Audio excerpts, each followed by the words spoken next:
আসসালামু আলাইকুম প্রিয় দর্শক, কেমন আছেন? আশা করি সবাই ভালো আছেন। আজ আপনাদের মাঝে দেশের বর্তমান পরিস্থিতি তুলে ধরার চেষ্টা করব। আশা করি আমাদের সাথেই থাকবেন। তার আগে বলে নিচ্ছি, আপনারা যদি আমাদের চ্যানেলে নতুন হয়ে থাকেন তাহলে অবশ্যই সাবস্ক্রাইব করবেন, আর অলরেডি সাবস্ক্রাইব করলে থ্যাংক ইউ সো মাচ। গণহত্যা এবং গুলিবর্ষণ এই সমস্ত ঘটনার বিচারের জন্য ইতিমধ্যে কিছু মামলা হয়েছে, আপনারা জানেন। এবং আমরা নিজেরা রাজপথে থাকা বিভিন্ন ছাত্র সংগঠন, বিভিন্ন মানবাধিকার সংগঠন, জনগণের বিভিন্ন গোষ্ঠী দাবি করেছেন যে এটাকে মানবতা বিরোধী অপরাধ হিসাবে এটা বিচার করার স্কোপ আছে কিনা। আমরা সেটা খতিয়ে দেখেছি। আপনাদেরকে আমরা বলতে চাই, 1973 সনে যে ইন্টারন্যাশনাল ক্রাইম ট্রাইব্যুনাল অ্যাক্ট আছে, যেটা পরে 2009 এবং 13-তে সংশোধনী হয়েছে, সেই আইনে আমরা জুলাই গণহত্যা বলতে আমি অগাস্টের প্রথম 5 দিনের গণহত্যার কথা বোঝাচ্ছি। এটার জন্য দায়ী যে ব্যক্তিবর্গ আছেন ওনাদের বিচারের জন্য আন্তর্জাতিক অপরাধ ট্রাইব্যুনালে ওনাদের বিচারের জন্য আমরা ইতিমধ্যে একটা ছোটোখাটো গবেষণা মতো করে দেখেছি এই আইনের অধীনে এই হত্যাকাণ্ডের সাথে জড়িত ব্যক্তিরা এবং যারা আদেশ দিয়েছেন, বিভিন্নভাবে সহযোগিতা করেছেন, তাদের সকলকে বিচারের আওতায় আনা সম্ভব।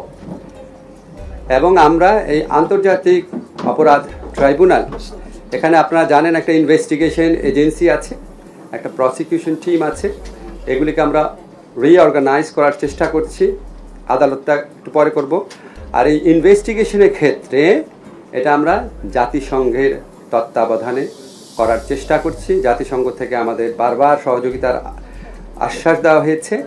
আমরা বিচারে সত্যিকারের স্বচ্ছতা, নিরপেক্ষতা নিশ্চিত করার জন্য আমরা জাতিসংঘের তত্ত্বাবধানে আমাদের ইনভেস্টিগেশন টিম থাকবে, তারা কাজ করবে জাতিসংঘের তত্ত্বাবধানে, সর্বাত্মক তত্ত্বাবধানে। সেটার লক্ষ্যে সমস্ত উদ্যোগ গ্রহণ করব।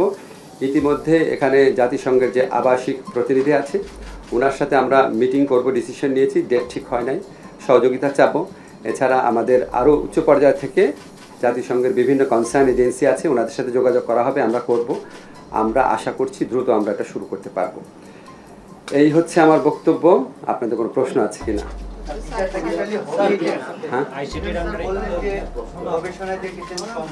জি, আমরা সিদ্ধান্ত নিয়েছি বিচার করব।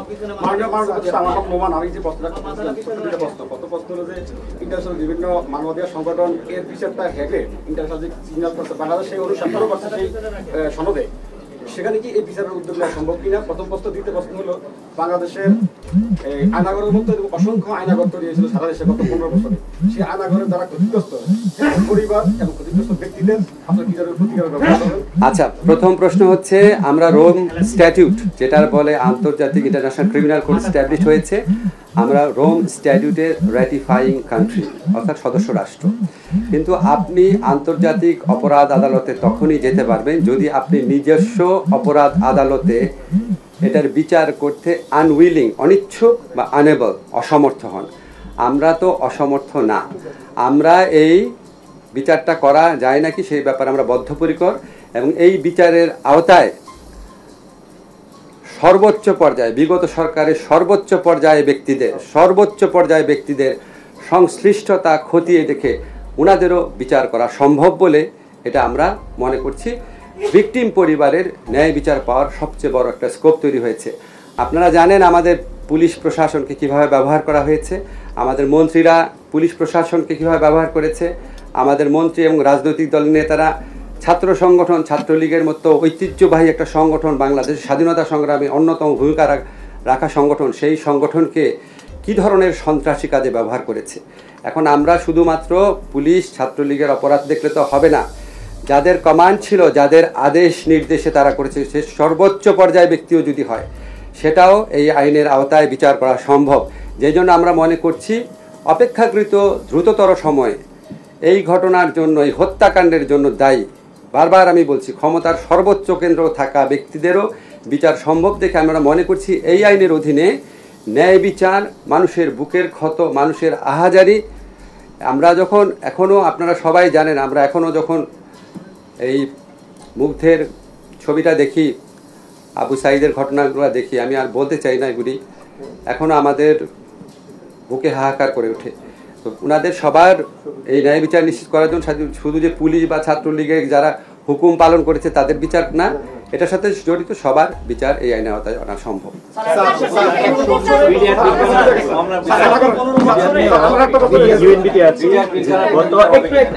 এটা নিয়ে শুধু প্রশ্ন করেন। গত 111 থেকে প্রায় একটু গত 111 থেকে 17 বছর, প্লিজ এটা শেষ করেন। হ্যাঁ, আমি ইউএনবিতে আছি, মাসুদুল হক আমার নাম। গত 17 বছর আপনি যেমন যে মামলাগুলো উদ্যোগ নিয়েছেন, সম্প্রতি যে ঘটনা ঘটেছে আপনি বলেছেন বা আমরাও জানি, অনেকেই জানি, তো ঠিক সেরকম গত 17 বছর অনেক রাজনৈতিক উদ্দেশ্য প্রণীত পলিটিক্যাল গায়াল করার মামলা, অনেক ধরনের মামলা হয়েছে। এইসব মামলা কত সংখ্যক আছে, আপনার কোনো তথ্য নিয়েছেন কিনা, বা এইসব মামলার কি? আচ্ছা, আপনাদের আমি এটা শেষ করি। আপনাদের ইন্টারন্যাশনাল ক্রাইম ট্রাইব্যুনাল নিয়ে আর কোনো প্রশ্ন আছে? এই প্রসঙ্গটা শেষ করি। না, শুধু এটা নিয়ে শুধু একটা ছোট প্রশ্ন, ডিউরেশনটা একটু যদি বলতেন, কোন মামলাগুলো এই আন্তর্জাতিক মানে ডিউরেশন বলতে কি 1 জুলাই থেকে 5 আগস্ট? আপাতত 1 জুলাই থেকে। ক্যাটাগরিক্যালি কি আমরা বলতে পারি আইসিটি মানে আইসিটিতে এদের বিচার হবে স্যার? আইসিটিতে বিচারের উদ্যোগ নেওয়া হবে, এটা ক্যাটাগরিক্যালি বলতে পারেন।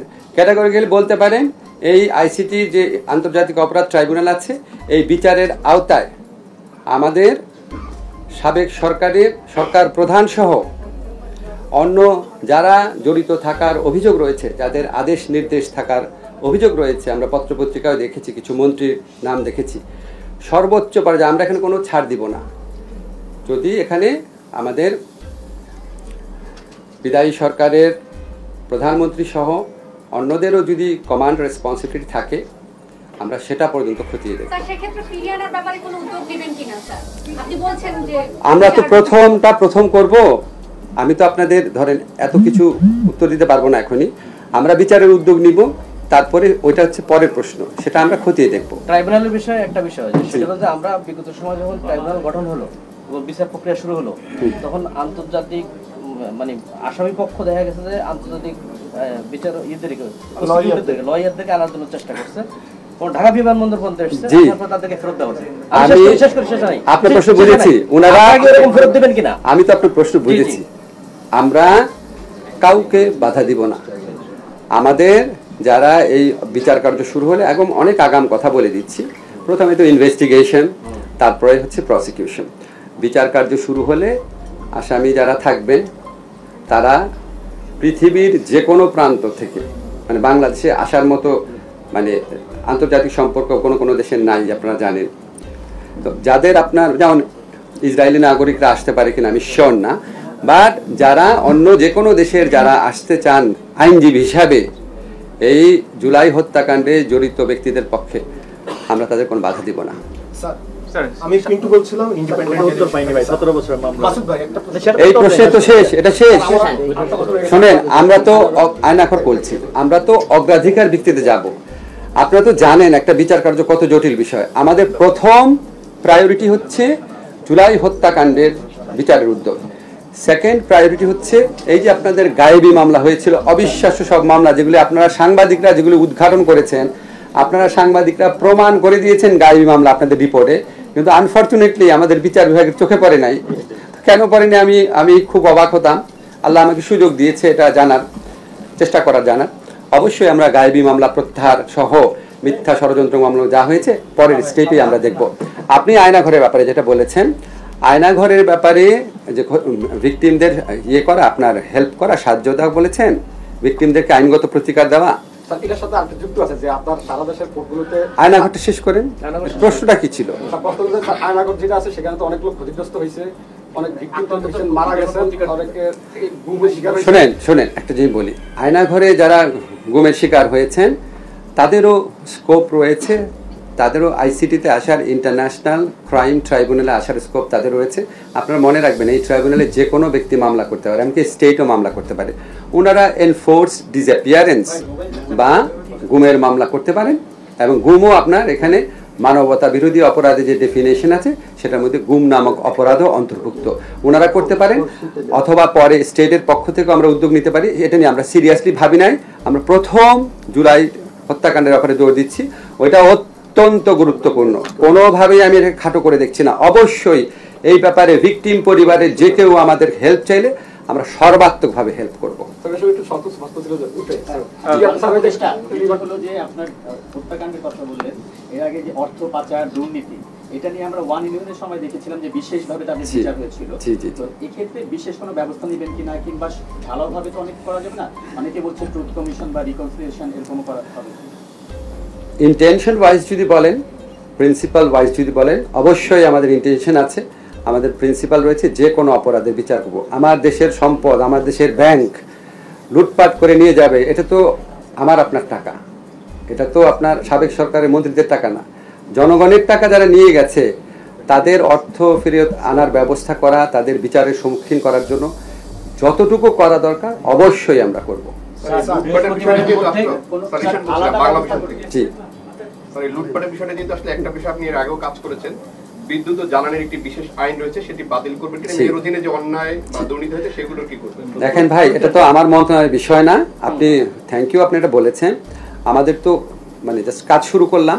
আমাদের কনসার্ন বিদ্যুৎ মন্ত্রণালয় এখনও ডক্টর ইউনূস স্যারের এখতিয়ারাধীন রয়েছে। আমাদের আপনি খুব ইম্পর্টেন্ট একটা কথা বলেছেন, আমি যত তাড়াতাড়ি সম্ভব স্যারকে এটা বলবো। আমি বিশ্বাস করি খুব দ্রুত এটা বাতিল করা হবে।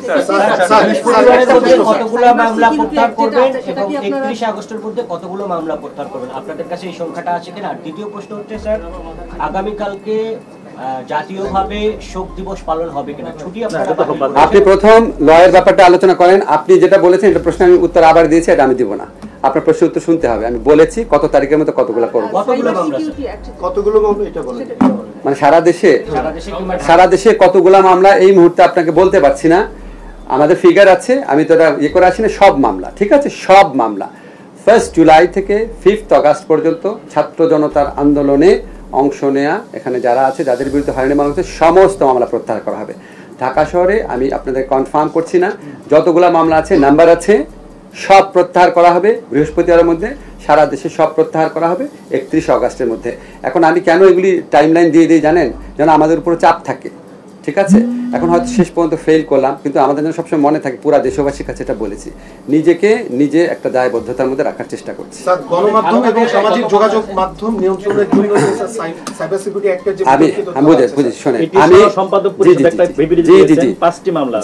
আমি অলরেডি আমাদের ড্রাফটিং উইংয়ের মাধ্যমে যতগুলা নিবর্তনমূলক আইন আছে সেটা লিস্ট করেছি। সেখানে সবচেয়ে খারাপ যে সেকশনগুলো, যেগুলির আন্ডারে আপনাদের সাংবাদিকদের হয়রানি করা হয়েছে, আপনারা মুক্ত সাংবাদিকতা থেকে বঞ্চিত হয়েছেন, আমি আমার নিজের মতামত প্রকাশ করার আগে আমাকে 10 বার চিন্তা করতে হতো, শ্বাসরুদ্ধকর একটা অবস্থা ছিল। ডেফিনেটলি আমরা এগুলি বাতিল বা সংশোধনে যেটা প্রয়োজন সেটা করব। একটু সময় দেবেন আমাদের। আর মামলাটা গতি পাবে কোনটা? সাগররুনি। অবশ্যই আপনারা রাজপথে থেকে আপনারা আমাদের উপর সারাক্ষণ চাপ রাখবেন। সাগররুনি হত্যাকাণ্ডের বিচার না হলে জাতির কাছে আমরা সবাই দায়ী থাকবো।